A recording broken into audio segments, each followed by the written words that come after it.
Buenas tardes. No voy a pretender deciros quién es Esperanza Aguirre porque de sobra la conocéis. Pero no obstante, el protocolo pues manda intentar decir algo de ella y repetir esas cosas que efectivamente que vosotros ya sabéis. Esperanza Aguirre es de Madrid, nació en Madrid, no tengo yo esa cualidad,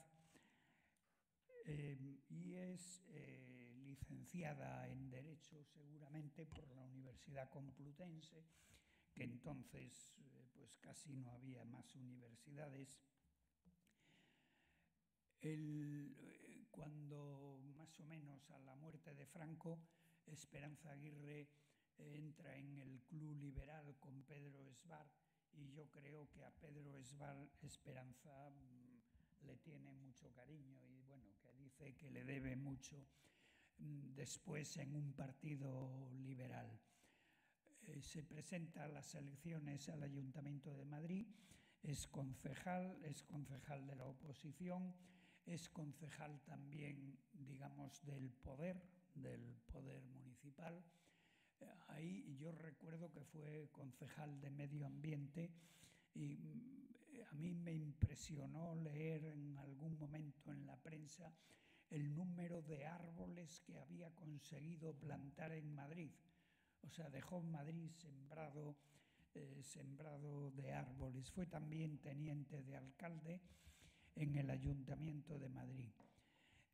Después fue ministro de Educación. Yo aprecio mucho que haya sido ministro de Educación porque yo anduve por allí, pero no me voy a detener en eso, porque realmente lo más importante de su vida yo creo que viene después. También fue presidente del Senado y fue la primera mujer y tal, y tampoco me quiero detener en eso.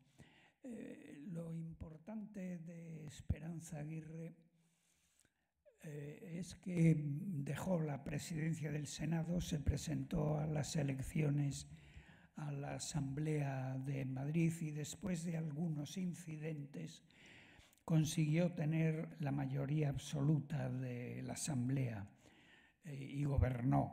Y después en la siguiente legislatura volvió a tener una mayoría absoluta, pero mayor que la anterior, y siguió gobernando.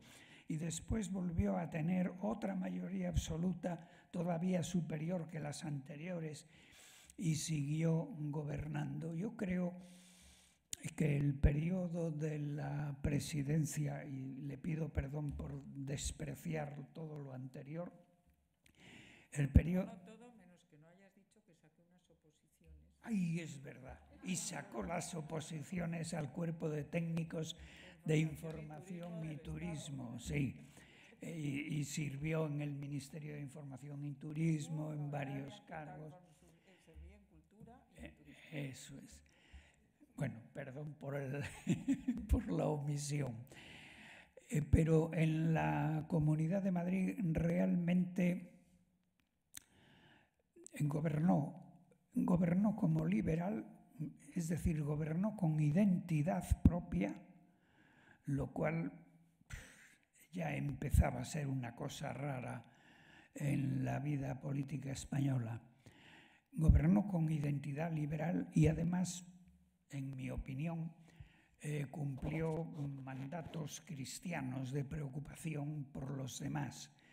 Y entonces su labor pues en los transportes que hablábamos antes, el metro de Madrid, los 100 kilómetros de metro, no sé cuántos, bueno, los colegios, la enseñanza, la sanidad, hizo una labor espectacular. Yo creo que Esperanza Aguirre consiguió ganar para la derecha el pueblo de Madrid. Y yo creo además que lo que hizo en su etapa permanece. Yo pienso que la Comunidad de Madrid de ahora, a mí me parece, no es el objeto de esta reunión, pero me parece que lo está haciendo bien, pero está siguiendo el camino que abrió Esperanza. O sea, mantiene la misma línea. Tanto es verdad que mantiene la misma línea y que Esperanza ya hizo una labor, yo creo que impresionante, que así se justifica los ataques que recibió. Si acudís a los internets y a todo eso para ver los ataques que recibió, veréis que han sido muchísimos, pero muchísimos. Significa que efectivamente hizo una gran labor. No se le nota o no se le notaba porque Esperanza sigue sonriendo. Nunca tuvo cara de ser atacada, pero sí que era atacada. La atacaron, por supuesto, de corrupción. Vamos, nunca nadie pudo decir nada, pero la hicieron muchos más ataques. Por ejemplo, Esperanza Aguirre hizo 12 hospitales públicos en su mandato. ¿Sabían el dato? 12 hospitales públicos. No sé, hay cosas que no se pueden decir en este país, pero en fin, hay que procurar violar un poquito las reglas absurdas. O sea, se dice que Franco hizo pantanos. Bueno, aparte de los pantanos, pues hombre, yo recuerdo que cuando muere Franco en hospitales había grandes hospitales. Estaba La Paz, estaba el 12 de octubre, Ramón y Cajal, Puerta de Hierro, grandes hospitales. Realmente el régimen democrático español durante 25 años estuvo viviendo de los sanatorios de los hospitales de Franco. Pero cuando llega a Esperanza ya en el año 96, 97, ¿no?, a la comunidad. 2003, fíjate. Habían pasado casi 30 años desde la muerte de Franco. Y claro, 30 años es que había que hacer hospitales. Habían crecido las apetencias, la población, bueno, todo. Había que hacerlo y Esperanza hizo 12 hospitales públicos. Y entonces la atacaron diciendo que por qué hacía hospitales, que no hacían falta. Se conformaban con los de Franco, que no hacía falta. Bueno, pero aparte de eso, también la atacaron porque decían que había privatizado la sanidad, porque yo creo que algunos hospitales los hizo públicos, pero de gestión privada, ¿no? Algunos hospitales. Eso a mí me llamó mucho la atención, porque yo por entonces, yo estuve como 20 y tantos años siendo consejero de un hospital privado de Vigo, Povisa, que probablemente presumíamos de que era el hospital privado con mayor número de camas de España. Ese hospital Povisa tenía un concierto con la Seguridad Social gallega para atender a 140.000 vigueses, con el compromiso firmado de que la atención a los enfermos de la Seguridad Social sería exactamente igual que a los enfermos que pudiéramos llamar de pago. Bueno, al principio los 140.000 asegurados nuestros nos lo señalaba la administración. Ustedes tienen estos barrios, pero después ya, un poco por chulería de las dos partes, ya entramos en un procedimiento un pelín más libre y entonces ya 140.000, pero de aquellos vigueses que quieran ser atendidos en Povisa y no en los otros hospitales públicos. Es decir, que la gente se podía dar de alta y de baja. Bueno, siempre tuvimos los 140.000. Siempre se llenaba. La población quería eso. Teníamos un ciudadano muy conocido, muy popular, no voy a decir el nombre, un ciudadano, bueno, de otra acera, de los que previamente seguramente había salido muchas veces a la calle diciendo eso de sanidad pública, con acento en la A.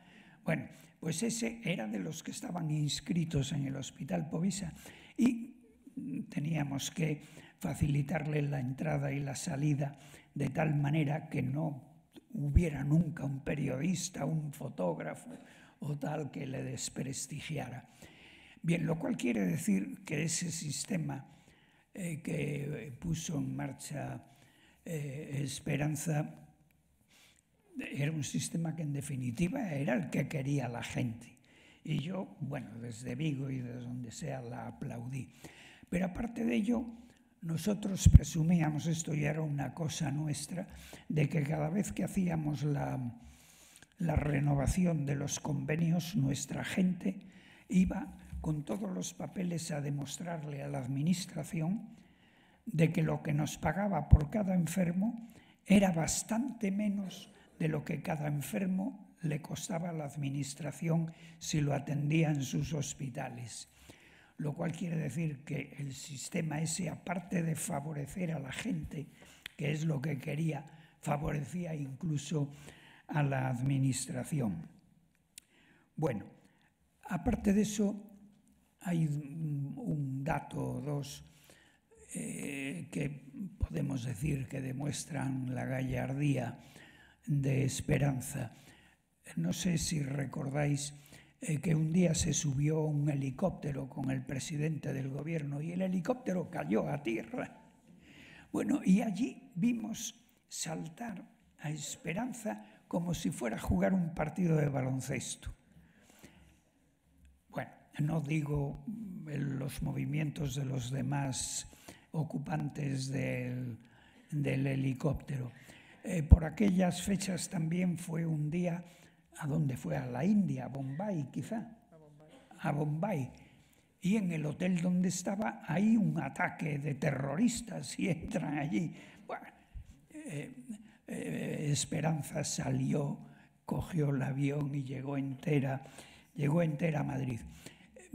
Creo que fue Napoleón quien decía, a mí me lo recordaba Fraga, me decía, la buena suerte es un elemento constitutivo de la persona.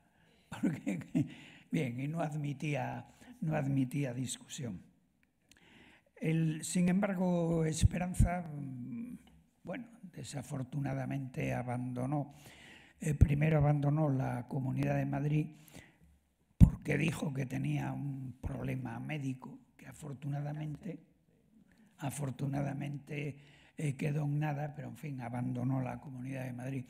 Y luego el Partido Popular lo abandonó porque dijo que había unos señores que estaban procesados, que él ya lo sabía. Nada de procesados, porque entró la Guardia Civil a mirar las cuentas. Entró. Entraba en Ferraz y fíjate. Sí. Ninguno estaba procesado. Pero ya no les han procesado. Pero total, ella dijo que algunos los había nombrado ella. Creía en la culpa invigilando, y como yo no había vigilado las cuentas, pues había un tesorero, un secretario general, un contable, y que yo en la vida había visto una cuenta, ni había pagado nada. Bueno, hay una cosa que voy a decir porque no conozco que Esperanza lo haya dicho nunca. Si ella lo dijera o lo tuviera escrito en algún lado, yo no lo diría, pero como no lo dice, yo creo que sí que debo decirle. Aparte de otras cosas, y no es que él crea que es lo más importante de la vida, pero aparte de otras cosas, Esperanza, por una parte es de familia noble, y por otra parte... Es la de mi marido. Y por otra parte es condesa consorte, ¿no? Solo por esa parte. Bueno, pues venga. Mi familia es muy normal. Bien, sí. Bueno. Bien, lo que sí importa para que yo me calle y la escuchemos a ella, que es a lo que hemos venido, es que ella mantiene todos sus ideales políticos, su preocupación política y, por consiguiente, Esperanza nos hablará con la máxima autoridad del tema que va a desarrollar, que es la situación en España en peligro que tenemos. Muchas gracias, Esperanza. Después, cuando tú concluyas, Pablo cogerá la palabra, explicará cómo se va a desarrollar el coloquio, pero tendremos un coloquio para que le podáis hacer las preguntas que consideréis pertinentes. Muchas gracias, Esperanza.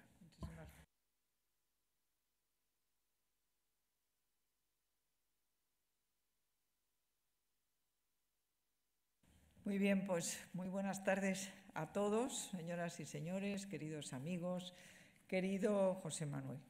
Mis primeras palabras yo creo que tienen que ser para dos cosas. En primer lugar, para agradecer al presidente del Instituto CEU de Estudios de la Democracia, a José Manuel Otero Novas, que me haya invitado a venir a este aula política del Instituto a exponer algunas de las ideas que me sugiere la situación política tan delicada que, en mi opinión, estamos viviendo en España. Me gustaría que exponer estas ideas mías, ya lo ha dicho José Manuel, sirviera para provocar un coloquio en el que también se puedan escuchar algunas de las ideas que tienen todos ustedes, porque no me cabe la menor duda que lo que hoy pasa en nuestra patria es tan grave que cualquier persona con un mínimo de inquietud política no para de pensar en cómo podemos solucionar los muchos problemas que el zapatero-sanchismo nos ha metido. Bueno, pues después de agradecer su invitación a vuestro presidente, quiero aprovechar esta ocasión para manifestarle públicamente mi admiración por su trayectoria intelectual y muy especialmente por la trayectoria política liberal que he descubierto cuando me he puesto a estudiarla, porque no la conocía. A la vez que le expreso esta admiración, quiero reconocer que he tardado demasiado en conocer muchos detalles de esa trayectoria. Y me refiero sobre todo a las responsabilidades que tanto él como yo compartimos al frente del Ministerio de Educación. Él fue ministro del 5 de abril del 79 al 8 de septiembre del 80, con Adolfo Suárez de presidente, en plena transición. Yo lo fui en mayo del 96 a enero del 99. Y los dos, cuando llegamos al ministerio, teníamos una cosa en común, que no éramos especialistas en educación. Eso creo que tuvo una ventaja, y es que afrontamos sin complejos los asuntos de la administración educativa, sin prejuicios y con una mirada que yo me atrevo a calificar hoy de ingenua. Él llegó al ministerio cuando la Constitución española apenas tenía 3 meses de vida y consideró que desde ese puesto lo más urgente era desarrollar el artículo 27, el artículo de la Constitución que marca cómo tiene que ser la educación en España. Y lo hizo redactando inmediatamente un proyecto de ley orgánica para regular el Estatuto de Centros Escolares, la llamada LOECE. Era una ley que buscaba dar a los ciudadanos españoles la mayor libertad a la hora tanto de crear nuevos centros educativos como de elegir la educación que querían para sus hijos. Y ya sabemos que a los socialistas la libertad es algo que choca siempre con sus objetivos. A ellos les gusta siempre la clientela cautiva y la regulación exhaustiva.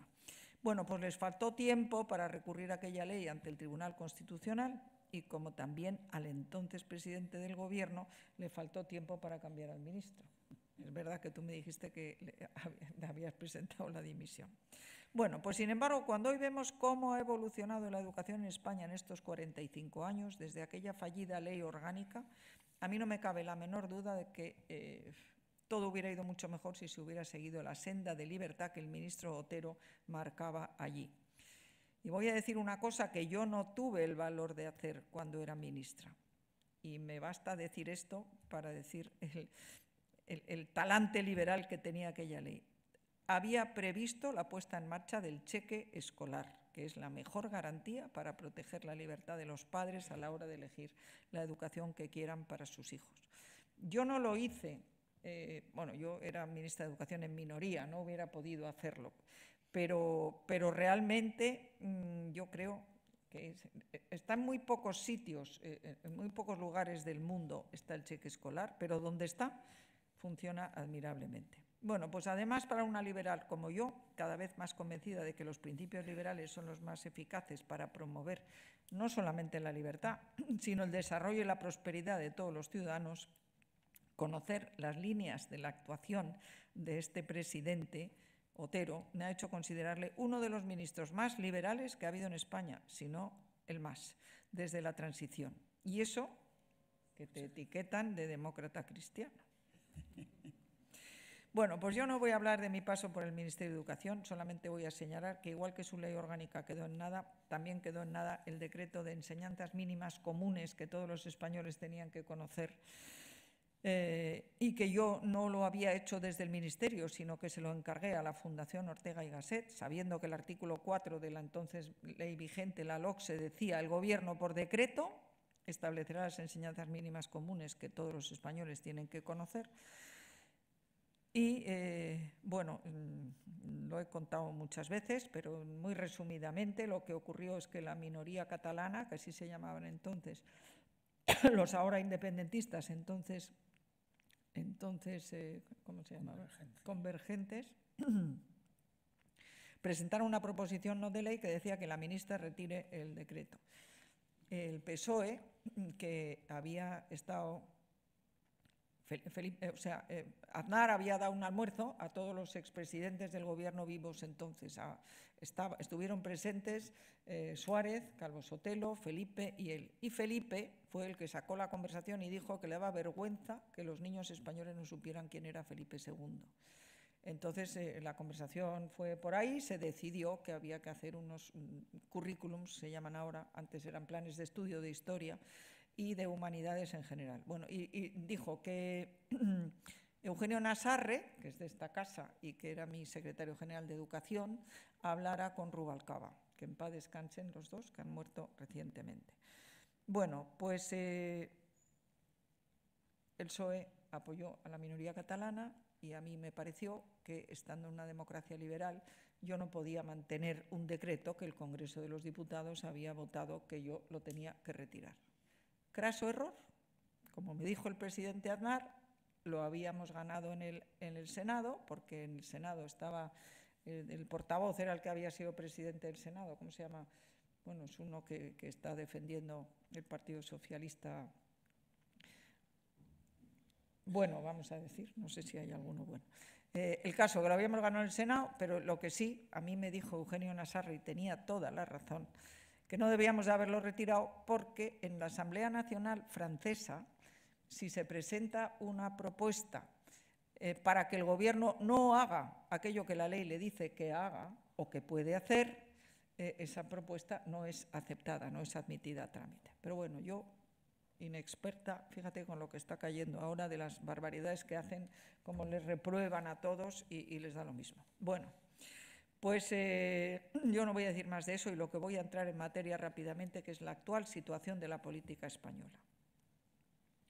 Yo creo que son muchos los comentaristas que, cuando miran a los 7 años que Sánchez lleva en Moncloa, declaran sin ambages que están siendo como una pesadilla. Y yo pienso en Gabriel Tortella, no sé si le conocéis, pero tiene 89 años, no sé si ha cumplido ya los 90, pero hace poco le dedicaba un artículo magnífico a los años de Sánchez y, además de calificarlos como una pesadilla, añadía que estaban siendo como una plaga bíblica. Bueno, pues sin entrar en demasiados detalles, yo creo que merece la pena contemplar lo que hemos vivido estos 7 años y ya casi 7 años y medio. Sánchez gana la moción de censura en mayo del 18, cuando el PSOE tiene solo 84 diputados y él ni siquiera es diputado. Y la gana con la excusa de que viene a acabar con la corrupción. Pero la gana porque Margarita Robles, como dice muy bien Leguina en el libro que le dedicó a esto el año 21, que se llama Pedro Sánchez, historia de una ambición, pues Margarita Robles se puso al frente de esa especie de Frente Popular que Zapatero inventó cuando firmó el Pacto del Tinel en diciembre del 2003.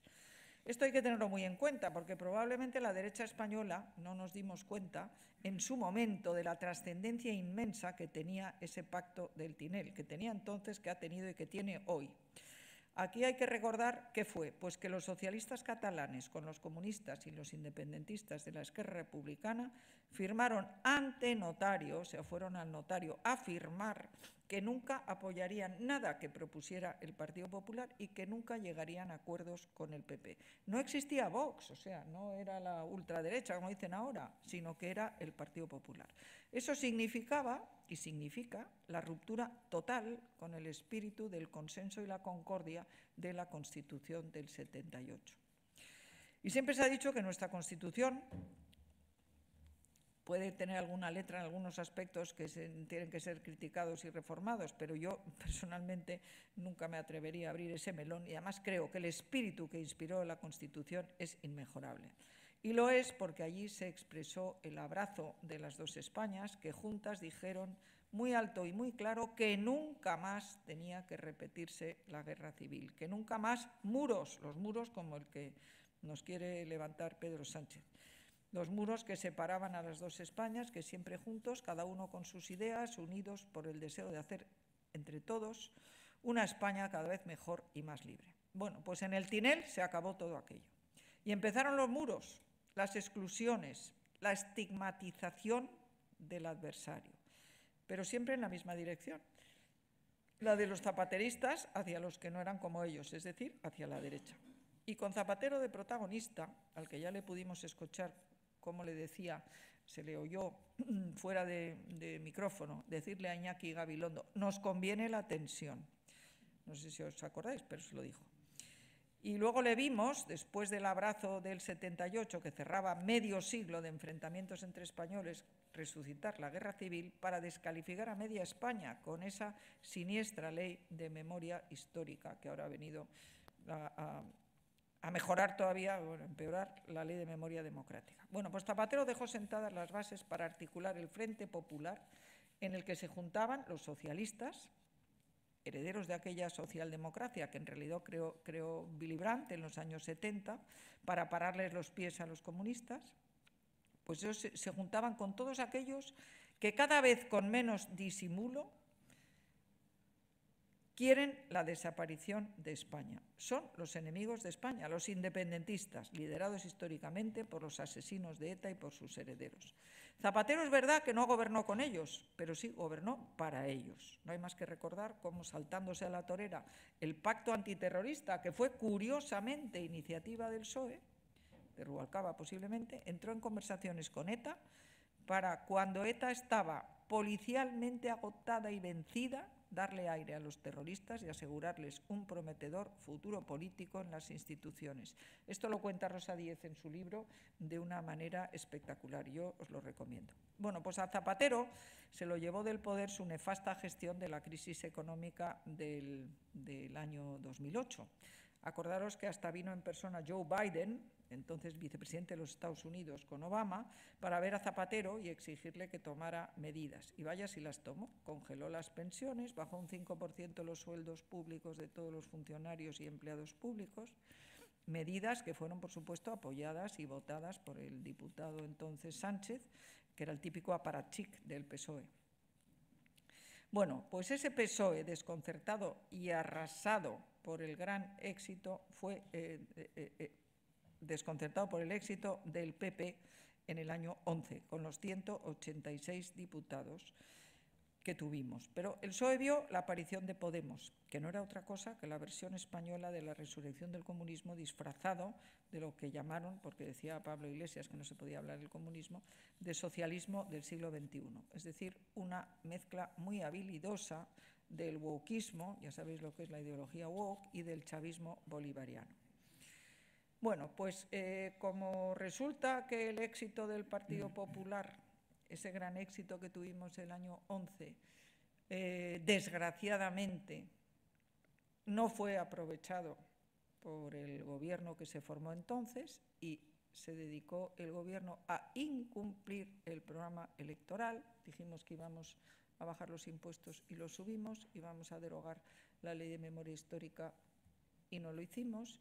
Íbamos a retomar el plan hidrológico nacional, otro gallo hubiera cantado en las inundaciones de Valencia y no lo hicimos. íbamos a cambiar la ley electoral y tampoco lo hicimos, teniendo una mayoría absolutísima. Bueno, pues eso fue así, desgraciadamente, y por eso en las elecciones generales del 2015 resulta que nosotros perdimos 5 millones de votos y Podemos obtuvo casi 5,2 millones, el PSOE con Sánchez 5,5. Y eso es lo que da una idea de hasta qué punto había caído el PSOE, que con Felipe había ganado 4 elecciones consecutivas. Por eso fue que Pablo Iglesias, viendo que le había sacado tan poca diferencia al PSOE, primero dijo que iba a apoyar ese gobierno de coalición de Ciudadanos y el PSOE, pero que iba a ser presidente Sánchez. Ciudadanos tenía 3 millones de votos y el otro tenía 5,5, pero yo creo que Pablo Iglesias pensó, bueno, ¿para qué le voy a votar yo a este? Y dijo aquello de la Calviva en el escaño, ¿cómo le voy a votar yo a este si yo lo que voy a hacer es que me hagan presidente a mí rápidamente en la siguiente elección? Y os acordáis que se convocaron nuevas elecciones, pero Pablo Iglesias pensó, yo he tenido 5,2, pero Izquierda Unida se ha presentado separada, ha tenido 1 millón, pues como vayamos juntos, le ganamos a estos. Pues no, no fue así. Bien, pues 2 años y medio después de ese fracaso electoral, con solo 84 diputados, Sánchez y los ideólogos del nuevo Frente Popular consiguieron unir a las fuerzas que Rubalcaba llamaba Frankenstein y lograron que él fuera a la Moncloa. Pero el Sánchez que llega al poder en el 18 no tiene nada que ver con la socialdemocracia europea. Se pone al frente del Frankenstein en un primer momento. La mayoría de los observadores opinaron, yo incluida, que por estar en la Moncloa era capaz de aliarse con cualquiera, aunque fueran los comunistas, bolivarianos, filoterroristas o golpistas, y teníamos razón. Acordaros de que dijo que no podría nunca entrar en el gobierno Podemos. ¿Cómo iba a ser así? Si él no podría dormir, ni él ni el 90% de los españoles, incluidos los de Podemos. Bueno, la experiencia de estos 7 años ha demostrado que poco a poco ha ido haciendo suyos muchos de los objetivos de estos aliados frankensteinianos. Y de ahí los indultos, la escandalosa amnistía a los golpistas catalanes del 17, las concesiones a Bildu, que han logrado que Otegi sea hoy el sanchista más fervoroso y más entusiasta. Rajoy le llamó a Zapatero bobo solemne, no sé si os acordáis, porque efectivamente ni académica ni profesionalmente había hecho nada, aparte de ser un típico aparachic del PSOE. Pero yo creo que con el pacto del Tinel tuvo la indecencia, pero vamos a decir la habilidad, de colocar el odio a la derecha como el eje ideológico fundamental de su partido.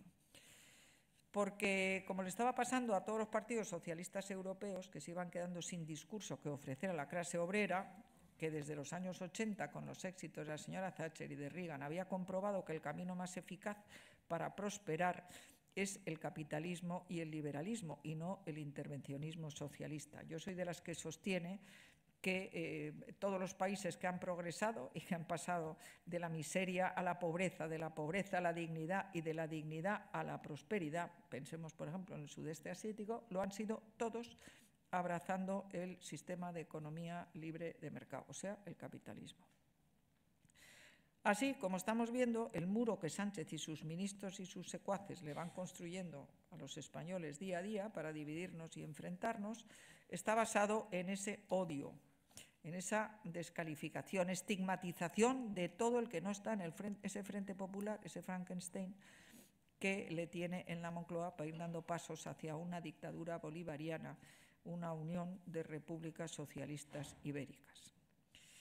Sánchez, que se considera líder del Frente Popular, se demostró de manera absolutamente clara en la noche electoral de julio, el 23 de julio del año 23. ¿Os acordáis?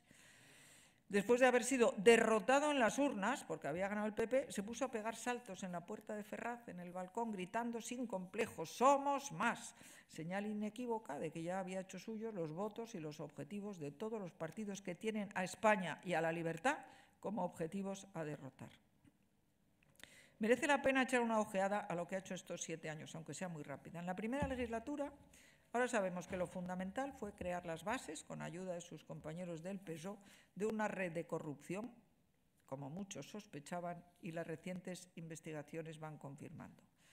Los casos de su mujer, de su hermano y de sus compañeros del PSOE empiezan desde el primer momento de su gobierno. Y en la segunda, tras el abrazo con Iglesias, del que había dicho que si estuviera en el gobierno no podría dormir, llevó a cabo una catastrófica gestión de la pandemia del COVID-19, aunque eso sí le sirvió para ensayar cómo podía anular el poder legislativo y gobernar como un caudillo. Y a la vez que ahora sabemos que su gente aprovechó para hacer dinero con la venta de mascarillas, cuyo definitivo y claro balance nunca se ha hecho público. Bueno, pues no hay que olvidar tampoco que en esa legislatura se aprobó una ley de educación que acabó de hundir el sistema educativo, como demuestran las pruebas de PISA. Pero yo recuerdo a la ministra que presentó la ley que decía, bueno, es que no podemos decir que los hijos sean de los padres, o sea, la educación era para ella. Bueno, pues lo que importa a la calidad de ese sistema educativo, pues a Sánchez pues seguramente lo demuestra haciendo catedrática de universidad a su mujer, que no tenía ni siquiera lo que ahora se llama un grado, o sea, no era licenciada, pero le hizo catedrática de eso que se llama transformación social competitiva. Y de manera inesperada e inexplicada, abandonó a los saharauis, negándoles la posibilidad de contar con un Estado, como había defendido España desde hacía 50 años, en flagrante contradicción con lo que ahora son los palestinos, donde España no ha tenido nunca nada que ver y estamos pidiendo el Estado. Bueno, pues nada más empezar la segunda legislatura, tuvo lugar el episodio del aterrizaje en Barajas de Delcy Rodríguez, vicepresidenta de Venezuela, mano derecha del siniestro dictador venezolano Nicolás Maduro. Operación esta de Barajas, que dejó clarísima la relación tan estrecha que existe entre el sanchismo y el comunismo bolivariano. Está fundamentada esta relación en las siempre bien pagadas operaciones del padre espiritual de Sánchez, José Luis Rodríguez Zapatero, y al mismo tiempo en los lazos que unen a sus socios podemitas con la narcodictadura. Bueno, no hay más que ver qué es lo que ha dicho Pablo Iglesias cuando le han dado el Nobel de la Paz a María Corina Machado, que dice que es igual que si le hubieran dado el Nobel a Hitler. Porque, a ver, es que es alucinante. Bueno, pues este episodio de Barajas, estos que presumen de transparencia nunca lo han explicado. O mejor dicho, lo que han hecho es explicarlo 10 o 12 veces, cada vez de manera distinta. Bueno, pues otro episodio de esa legislatura en que Frankenstein demostró la incapacidad de gestión fue la erupción del volcán de La Palma, donde abandonó a su suerte a los damnificados que aún siguen esperando que el gobierno les compense adecuadamente por sus pérdidas. Y si pasamos a la legislatura actual, la que empezó tras los saltos de alegría de Ferraz del 23 de julio, pues tenemos que tener muy claro que toda la legislatura se sostiene sobre las concesiones a un fugitivo de la justicia perseguido por haber dado un golpe de Estado con el que pretendía acabar con la España que existe desde hace muchos siglos. Y no solo eso, sino que no se ha arrepentido, el fugitivo me refiero, y dice sin cortarse un pelo que lo va a volver a hacer. Y, por supuesto, las constantes medidas para tener contentos a los comunistas bolivarianos, a los racistas y a los bilduetarras. Y siempre obsesionado por mantener y fortalecer ese muro que quiere dividir a los españoles. Para ello no para, ayudado por los 1.600 asesores que tiene pagados por todos ustedes y por mí. 1.600 asesores. Pues no para de buscar asuntos que sirvan para eso, para partir España en dos. Y un buen ejemplo de eso lo tenemos en la definición de Israel como Estado genocida, con lo que ha tocado la fibra antisemita de grandes sectores de esta sociedad y está provocando enfrentamientos casi hasta familiares. Y es evidente que no le importan los palestinos, ni los civiles que sufren en otras guerras como la de Ucrania, ni en otros conflictos como las persecuciones a los cristianos en algunos países de África, singularmente en Namibia, a manos precisamente de musulmanes. Bueno, pues puestos a analizar su gestión en los 2 años que lleva esta legislatura, tenemos que quedarnos con la catástrofe de la Dana de Valencia, que no se dice lo suficiente, que puso de manifiesto a dónde nos llevan los dogmas de las estupideces de la Agenda 2030, del calentamiento del planeta, del cambio climático, etc.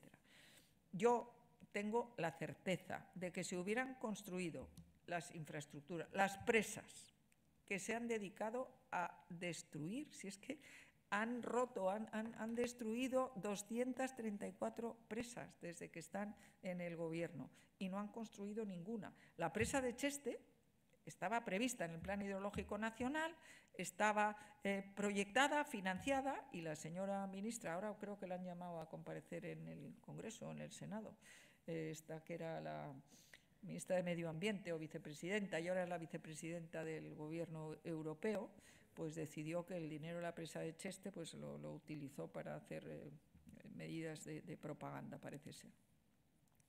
Bueno, hace más de 50 años que los ingenieros de la Confederación Hidrográfica del Júcar recomendaban que se hiciera esa presa, y yo no digo que no hubiera habido ninguna persona que falleciera, pero yo creo que la catástrofe hubiera sido muchísimo más pequeña si se hubiera hecho esa presa.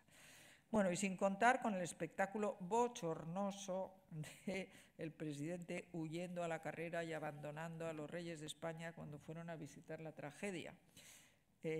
A mí me hace mucha gracia porque yo suelo leer la prensa inglesa y el Telegraph le llamaba Paiporta's Greyhound, o sea, el galgo de Paiporta. Y tenemos que hablar en la misma línea de la catástrofe del apagón del pasado mes de abril, el único en la historia contemporánea de Europa y creo que del mundo. Y todo eso por seguir los dogmas que pretenden que el sistema que la electricidad, en lugar de ser limpia, abundante y barata, que es lo que tendría que ser, pues que lo único que pretenden, pues yo creo que es, además de enriquecer a algunos, acabar con la prosperidad de Occidente. Se lo quieren cargar, porque no quieren que haya energía abundante y barata. La quieren, bueno, ayer se publicaba que la central de Almaraz la quieren cerrar, por supuesto, para perjudicar a Madrid, pero que las dos centrales catalanas van a seguir todo el tiempo abiertas y luego las van a ceder la gestión de ellas al Gobierno de la Generalitat. Bueno, los incendios del pasado verano, que dice que son del calentamiento global, oiga, pero si justamente los que se han incendiado es en la España menos caliente, pero bueno. El caso es que esta nefasta Agenda 2030, que tiene unos dogmas absurdos, o sea, tiene 17 propuestas, las 17 todos estamos de acuerdo, pues acabar con el analfabetismo, con la pobreza, me parece muy bien, pero en cuanto empiezan a hablar cómo, pues ya se sabe que lo que quieren es hacerlo de manera que nos prive de las libertades. Resiliente, en fin. Y seguimos analizando lo que está haciendo el Gobierno socialcomunista en esta tercera legislatura, pues bueno, hay que hablar de la incapacidad de aprobar presupuestos, que yo debo ser la única de los que hacen comentarios y estoy encantada de que no los aprueben, porque si hubieran aprobado estos presupuestos a razón de 20.000 o 25.000 millones más de gasto anual, pues hubiera sido un horror. Y como el Gobierno ya lo ha dicho hoy, Pedro Sánchez, pero bueno, ¿qué problema hay de gobernar sin presupuestos? Claro, él no tiene ningún problema porque no ha deflactado el IRPF, entonces cada vez pagamos más, cada vez tiene más dinero europeo porque le han llegado los fondos europeos, los Next Generation, los que son gratis y los que tiene que devolver, pero le da igual, los está usando para lo que le parece. Pero eso sí, para la ELA, que ha pactado por unanimidad que los daría, no los da. Bueno, pues, por no hablar ya por la gestión del señor ministro Óscar Puente, yo ahora que estoy presentando mi libro por distintos sitios de España, lo de la estación de Chamartín es que no te lo puedes creer. Bueno, pero Óscar Puente se dedica a insultar a la derecha y los trenes, pues pocas veces, la verdad, que llegan a su hora. Y las carreteras cada vez más descuidadas. Bueno, o la inmigración ilegal, o la ley del sí es sí, bueno, yo no quiero seguir con esto. O la lista de todas las instituciones que han sido colonizadas, todas, pero ahora también las empresas privadas, Indra, Telefónica, pero no solamente, todo ha sido colonizado. Y bueno, y su política de vivienda, que es un desastre, que ha conseguido que cada vez se hagan menos viviendas, que lo que tiene que hacer es liberalizar el suelo, que yo recuerdo que en el gobierno del que tuve el honor de formar parte, Rafael Arias Salgado, que era el ministro de Fomento, hizo una ley, presentó un proyecto y se aprobó una ley que decía que todo suelo agrícola sin protección especial podía ser transformado en suelo urbanizable sin tener que hacer un cambio legislativo. Bueno, pues eso el Tribunal Constitucional decidió que lo que había hecho el Gobierno era meterse en las cuestiones de las comunidades autónomas, y yo, que soy muy tonta, desde luego, no me enteré de que eso había dicho el Constitucional y no lo hice en la Comunidad de Madrid. Pero bueno... y lo último, que no quería dejar de mencionar, el Partido Popular ha hecho una ley antiocupas, que han aprobado en el Senado y han mandado hace como un año, y resulta que Armengol lo tiene metido en un cajón, que yo creo que es prevaricación, no sé cómo no lo dice.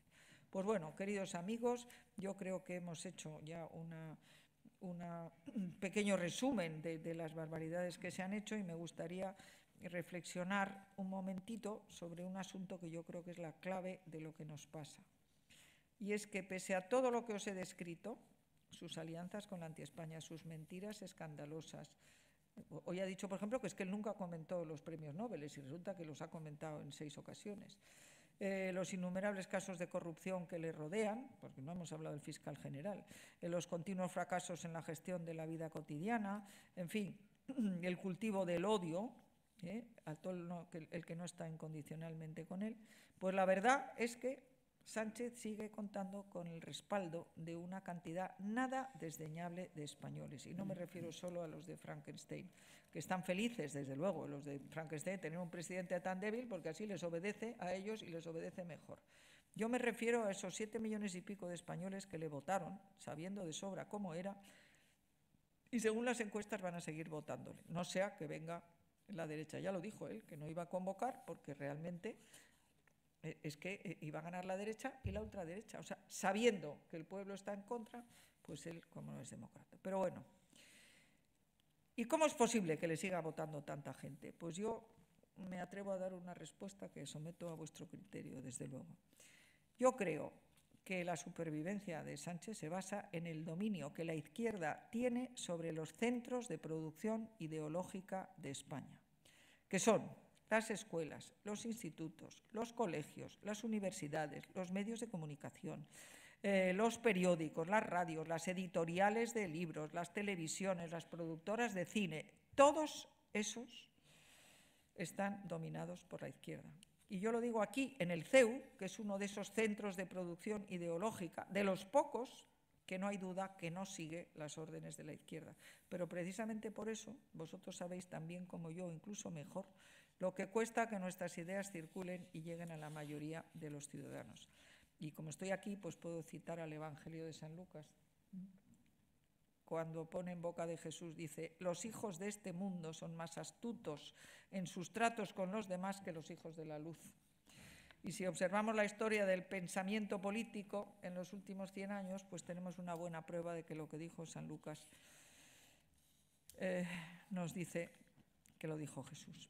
Y aquí nos encontramos al agente Lenin y luego Stalin y al alemán Willy Münzenberg, ese que tejió una red de intelectuales europeos que apoyaban la dictadura soviética, que sembraron la semilla que hace que sea muy difícil encontrar incluso hoy a intelectuales o profesores que se opongan a las políticas que llaman progres o wokes, por no llamarlas por su nombre, que debía de ser totalitarias o de raíz comunista.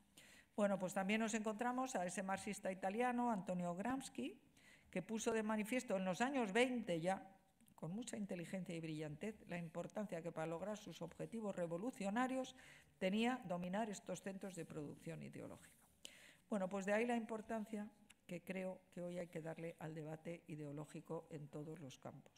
Yo creo que hay que dar la batalla, que la derecha lleva mucho retraso y que ahora ha llegado la hora de dar esa batalla con toda la intensidad posible. Yo recuerdo que Aznar decía que la batalla que se pierde es la batalla que no se da, y estoy absolutamente convencida de ello. Bueno,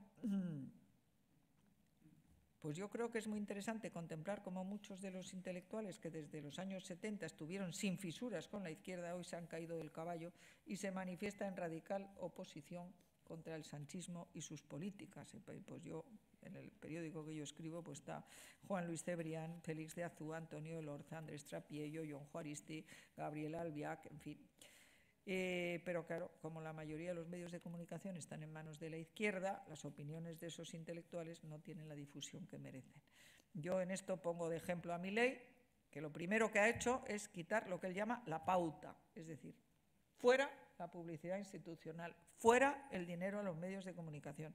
Bueno, se han encabritado, pero da igual. Él sigue adelante.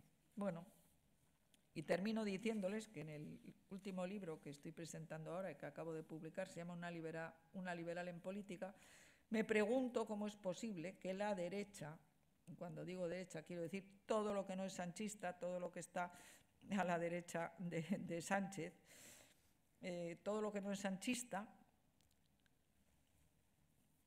cómo es posible que no defienda la derecha esos dos principios que yo creo que podríamos defenderlos y que si los defendiéramos de verdad nos darían la victoria en esta batalla cultural, que es defender a España, porque es que ya ni la bandera figura en los sitios importantes, la bandera, el himno. Menos mal que hemos tenido a Morante el domingo, porque eso fue una cosa maravillosa, tan maravillosa que yo creo que se puso de los nervios Urtasun, que no tiene otra instrucción de Sánchez que acabar con todo lo español en España. Pues cuando iba a salir Morante por la puerta grande con una cantidad de jóvenes que le estaban llevando a hombros, que le iban a llevar por la calle Alcalá, mandó a los antidisturbios, pero no os podéis imaginar, decenas de antidisturbios y de camiones que por poco pegan a mi nieta cuando cruzaba por un paso de peatones, pero no os lo podéis ni imaginar. Pero bueno, defender a España, pero no solo los símbolos, sino nuestra historia, nuestra literatura, nuestra cultura. Y yo en la historia digo que a ver, ¿quién ha librado a Europa de estar en manos de los musulmanes? Pues 780 años de luchas de los españoles. ¿Y quién ha llevado la civilización occidental a América? Y el cristianismo, pues España. En fin, yo creo que si defendemos de verdad a España y la libertad, pues yo creo que haríamos mucho y podríamos ganar esa batalla cultural. Y bueno, y si hacemos eso, pues el título de esta intervención, que era España en peligro, pues carece de sentido, porque ya España no estaría en peligro. Y yo con mucho gusto contesto a lo que ustedes quieran plantear.